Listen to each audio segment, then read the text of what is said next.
This is the IELTS listening test. You will hear a number of different recordings and you will have to answer questions on what you hear. There will be time for you to read the instructions and questions, and you will have a chance to check your work. All the recordings will be played once only. The test is in 4 parts. At the end of the test, you will be given 10 minutes to transfer your answers to the answer sheet. You are about to hear a conversation between a man and a woman who are having a discussion about enrolling in a university course. First, you have some time to look at questions 1 to 7.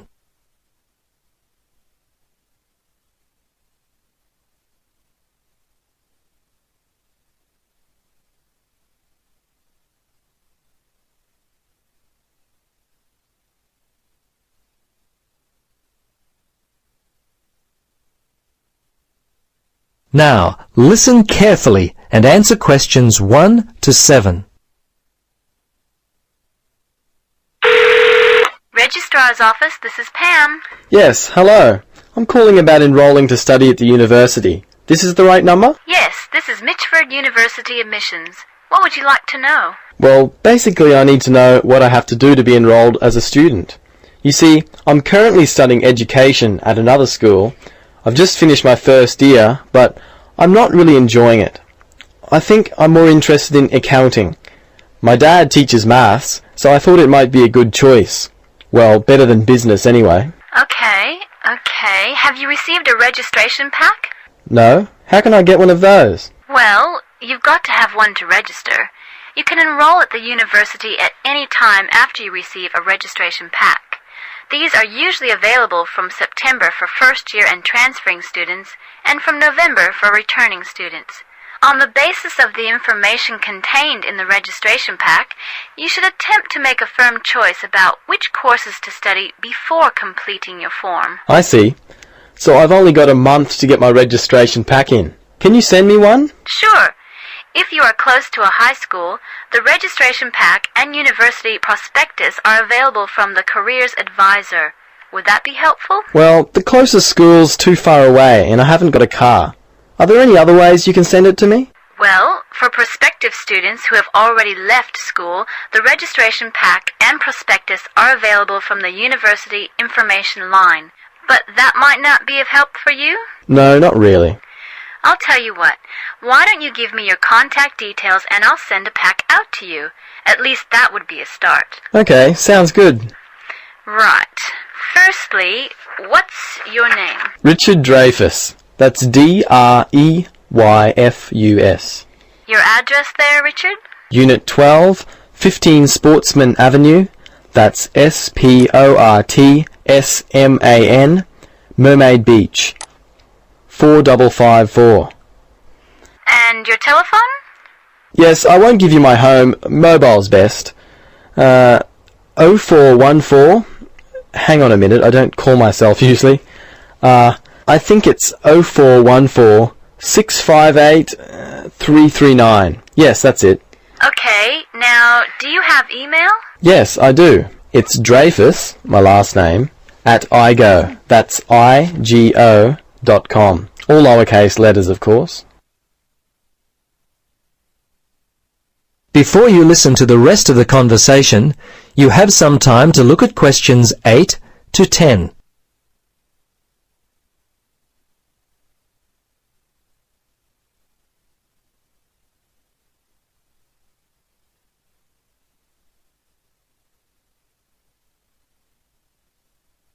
Now listen carefully and answer questions 8 to 10. Okay, that looks fine. Now, do you have any questions for me? Yes, I've got a friend who is interested in studying at the university. I'm not sure what would be the best way for him to register. Can you give me some suggestions? Sure, there are 3 ways to register. Option 1 is telephone registration. Before you telephone, fill out the registration form included in your pack. This will ensure you have all the information that you require. The number is in your registration packet. Don't forget to hold on to a copy of your registration form for future reference. Yep, okay. Option 2 is registration by post.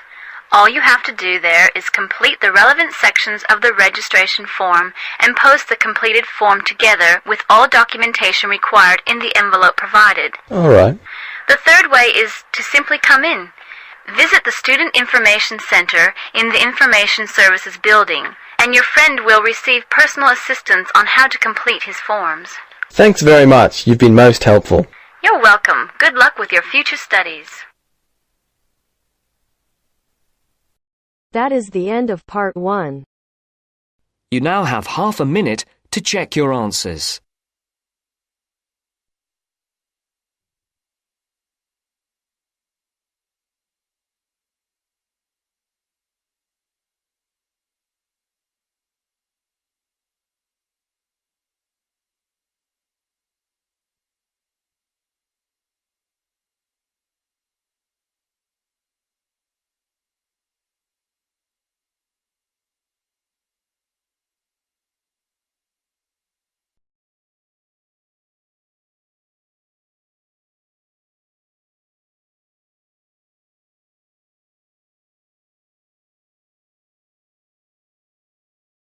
Now turns to part 2. Part 2. Zoe goes to talk to her academic advisor. First, look at questions 11 to 14.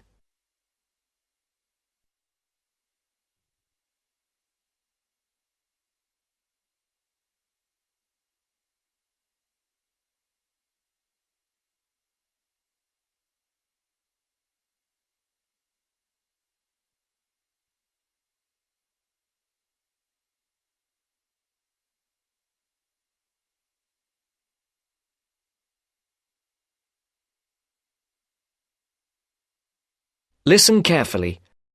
How are you getting on, Zoe? Feeling at home yet?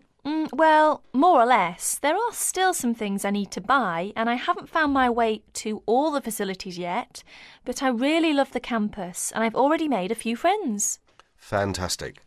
Now let's see what we can do to get your studies off to the right start too. You're on the foundation course, so you can take up to 8 modules. What we advise is that you take 4 modules in the first semester and, assuming everything goes well, 4 in the second. Have you decided which you want to take in this semester? I haven't made my mind up yet. I can't decide whether to take Principles of Marketing or Introduction to International Trade. Well, that depends on your career goal. You're planning to work in the biotechnology sector, aren't you? Well, that's my present thinking, but I guess I might change my mind. Right, well, marketing is a broad general subject that you will find really useful in a number of careers. International trade, on the other hand, is more specific. That's fine if you're sure it's the sort of work you want to do. A lot of students start off thinking about that option because it seems glamorous, but marketing can also be an exciting career, and there's a wide choice of jobs. Maybe you ought to wait until your career ideas are a bit more definite before you go down that road. Yes, I see. I could take International Trade next year, couldn't I? Sure. You could do international finance as well. So, in your first semester, you've got Principles of Marketing, Introduction to Economics, Banking and Finance, and let's see, Principles of Financial Accounting. How do you feel about that as a package? It's okay, I think. Before the broadcast continues, look at questions 15 to 20.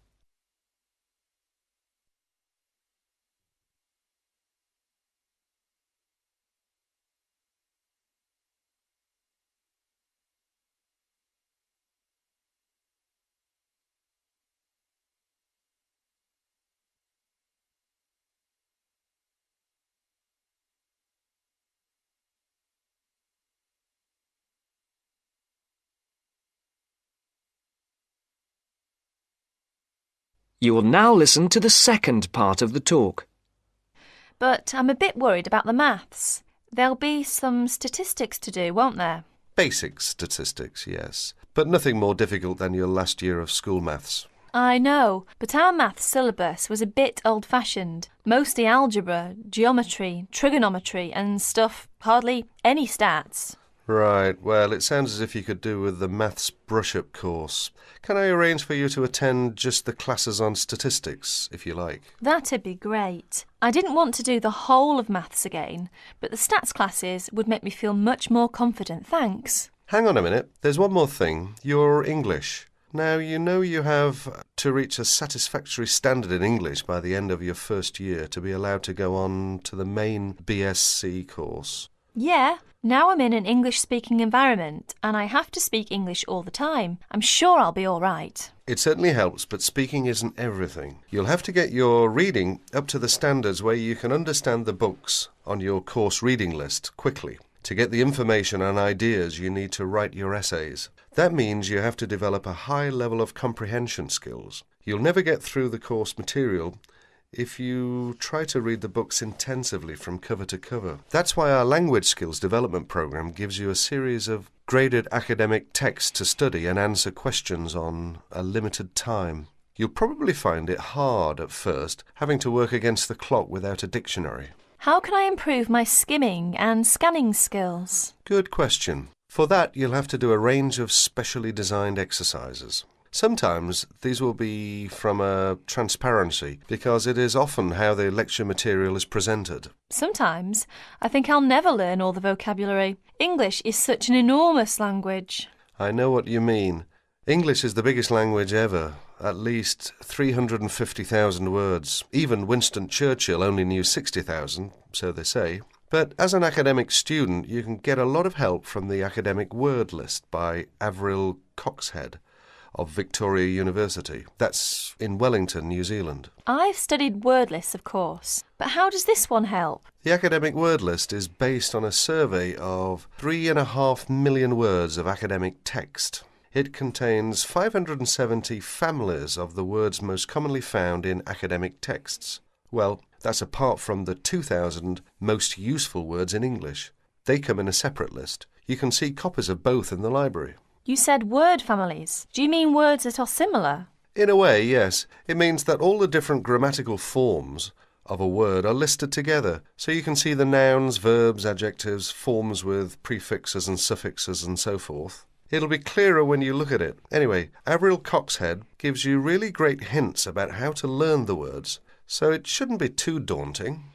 The trouble is, I tend to forget the words I learn. Well, there are two ways you can tackle that. First, always try to learn the words in a context. Either learn a whole sentence using a word, or learn a phrase that the word typically comes in. We call phrases like that collocations. That's a new one on me. Collocations. I'd better make a note of it. You do that. You can find collocations in most modern dictionaries. Anyway, as I was saying, there's a second study aid I recommend for vocabulary learning. When you get an assignment, take a sheet of paper and write 4 headings. Words I can use, words I can recognise but can't use, words I'm not sure of, words I don't know. Don't bother with the simple words, of course. Then go back after 2 weeks and look at the list again. Can you move any of the words into a better column? That is the end of part 2. You now have half a minute to check your answers.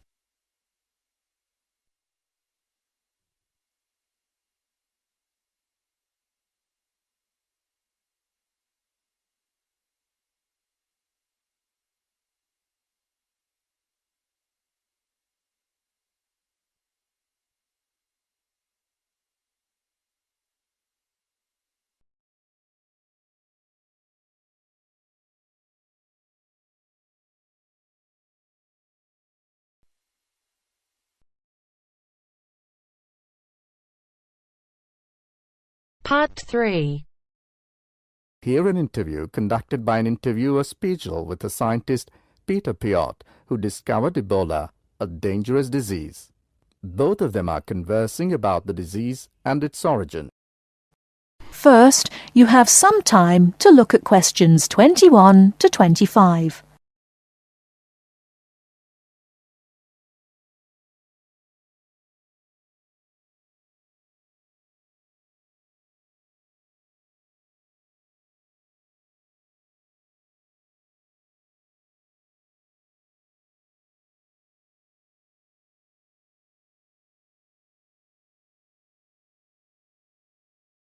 Now listen carefully and answer questions 21 to 25. Professor Pite, as a young scientist in Antwerp, you were part of the team that discovered the Ebola virus in 1976. Can you tell how did it happen? I still remember. Someday in September, a pilot from Sabina Airlines brought us a shiny blue thermos and a letter from a doctor in Kinshasa, in what was then Zara in the thermos.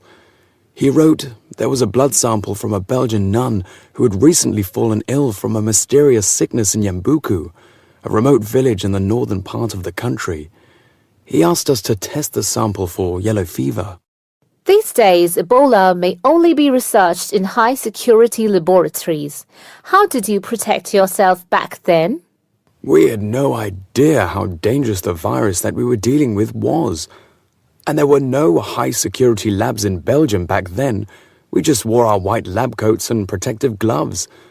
When we opened the thermos, the ice inside had largely melted and one of the valves had broken. Blood and glass shards were floating in ice water. We fished the other, intact test tube out of the slop and began examining the blood for pathogens using the methods that were standard at the time. But the yellow fever virus apparently had nothing to do with the nun's illness. No, and the test for Lassa fever and typhoid fever were also negative. What then could be? Our hopes were dependent on being able to isolate the virus from the sample. To do so, we injected it into mice and other lab animals. At first, nothing happened for several days. We thought that perhaps the pathogen had been damaged from insufficient refrigeration in the thermos. But then, one animal after the next began to die. We began to realize that the sample contained something quite deadly. But you continued. Other samples from the nun who had just died arrived from Kinshasa. When we were just about able to begin examining the virus under the electron microscope, the World Health Organization entrusted us to send all of our samples to a high-security lab in England. But my boss at the time wanted to bring our work to a conclusion no matter what. He grabbed a vial containing virus material to examine it, but his hand was shaking and he dropped it on a colleague's foot. The vial shattered. My only thought was, oh shit! We immediately disinfected everything, and luckily our colleague was wearing thick leather shoes. Nothing happened to any of us. Before you hear the rest of the talk, you have some time to look at questions 26 to 30.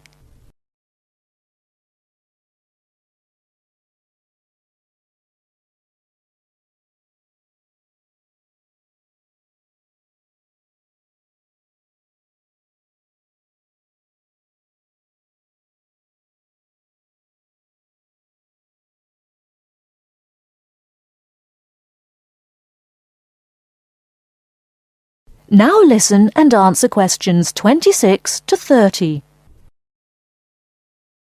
You were finally able to create an image of the virus using the electron microscope.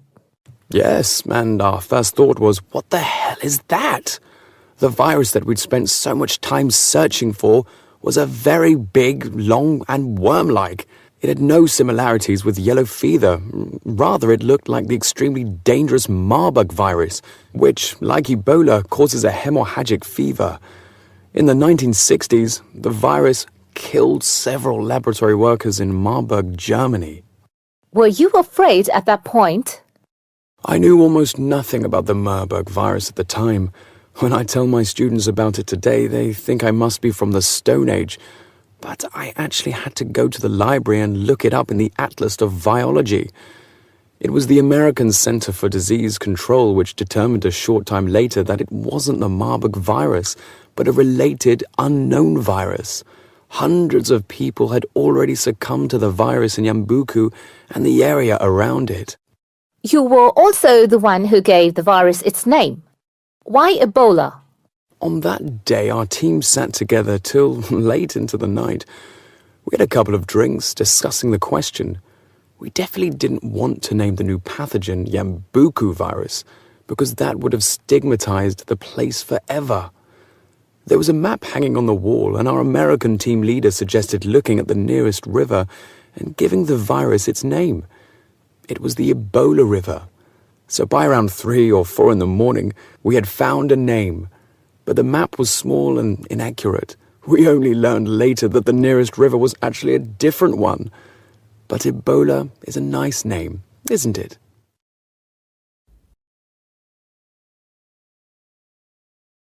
That is the end of part 3. You now have half a minute to check your answers.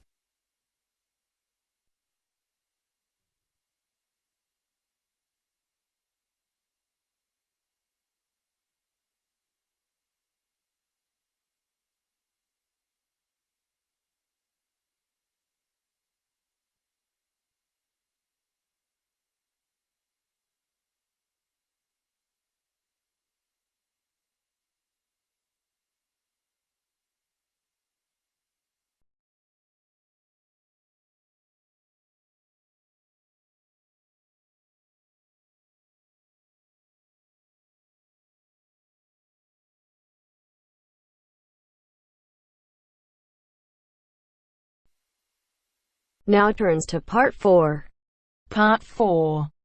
You will hear a talk about the pitfalls and pleasures of being a postgraduate student. Look at questions 32 to 37.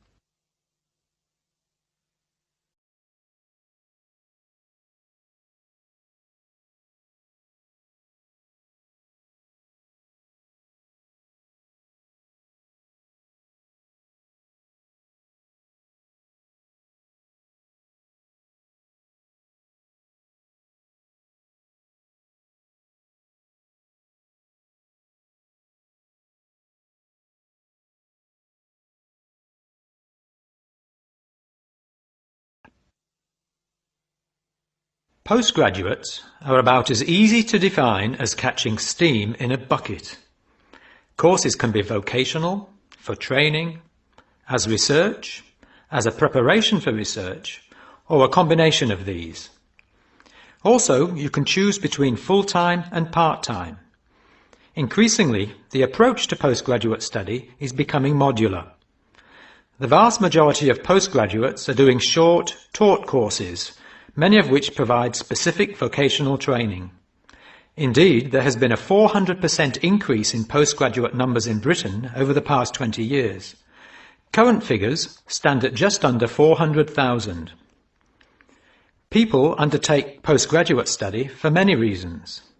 These may be academic, intellectual challenge, development of knowledge; vocational, training for a specific career goal; or only vague, drifting into further study.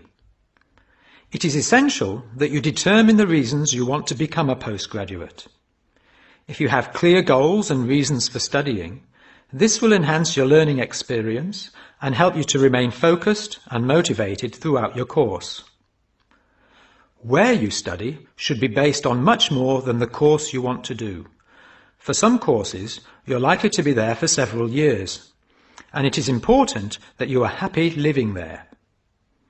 Check also what type of accommodation is available, and whether the institution provides any housing specifically for postgraduates. Choosing an institution and department is a difficult process. To determine quality, do not rely on the reputation of an institution, but find out what the ratings are from the most recent assessment exercises. Find out about the staff, their reputation, competence, enthusiasm, and friendliness. Visit the department if possible, and talk to existing postgraduates about their experience, satisfaction, comments, and complaints. Be very careful to check how they feel about their supervisors. Also, check what facilities are available, both at an institutional level, for example libraries, laboratory and computing facilities, and in the department, for example study room, desk, photocopying, secretarial support, etc. Everyone will have their own priorities here. I am always anxious to check the computer support available and regard it as slightly more important than library access. Your working environment and the support available to you plays an essential part in making your work as a postgraduate a positive experience. Life as a postgraduate can be very different to your other experiences of education. Things that can distinguish your experience are the level of study, independence of working, intensity of the course, the demands on your time, and often the fact that you're older than the majority of students. These factors can contribute to making you feel isolated. However, there are several ways you can make sure that this is either short-lived or does not happen at all. Many student unions have postgraduate societies that organise social events and may also provide representation for postgraduates to both the student union and the institution. Departments can also help to create a sense of identity and community, and often have discussion groups available. Don't be afraid to talk to staff about any difficulties you might be having. Of course, universities provide counselling services, but we have found that the best advice comes from talking to other postgraduates who may have faced similar difficulties. Look at questions 38 to 40.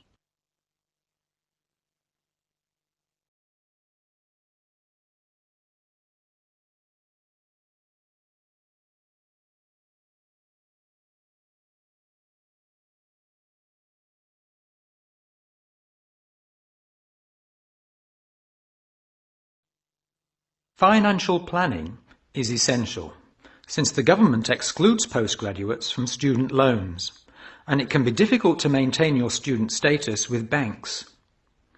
This has implications for free banking and overdraft facilities.